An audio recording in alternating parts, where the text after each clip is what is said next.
दिन में तू ना हो वो दिन ही नहीं, जिस जीवन में तू ना वो जीवन नहीं। उससे भविष्यवाणी के पुस्तक 14 अध्याय का 8वां वचन। इब्राहिम कहेगा, मूर्तों से अब मेरा और क्या काम, मैं उसकी सुनकर उस पर दृष्टि बनाए रखूंगा।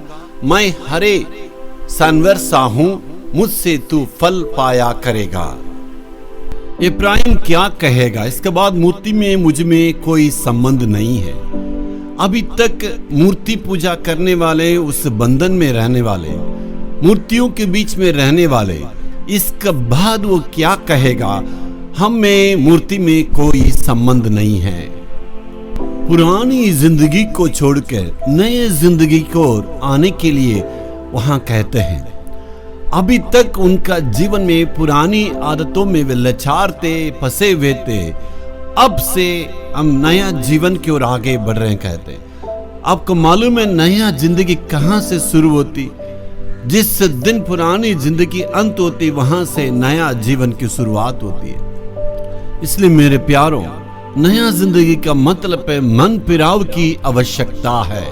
यदि परमेश्वर की ओर से आशीष को प्राप्त करना है, उनसे भलाई को अगर प्राप्त करना है, तो पुरानी आदतों को छोड़ने की आवश्यकता है।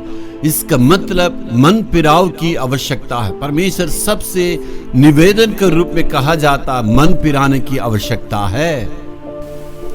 मनुष्य के मन में जब मन फिराव की आवश्यकता की पड़ती है, मालूम है जब उनका जीवन विनाश की ओर यानी सत्यानाश होने वाली, वो अपने खुद में महसूस करता है मेरी जिंदगी बर्बाद होने वाली है, उस वक्त उनके लिए मन फिराव की आवश्यकता है।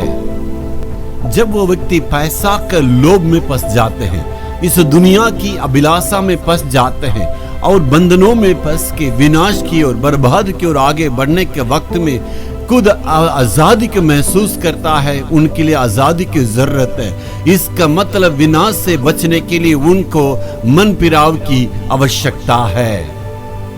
आजकल मनुष्य इतनी गहराई पाप में फंस गया है, हत्या है, व्यभिचार है, लुचपन है, इस प्रकार की पाप में फंस गया है, लोभ में है।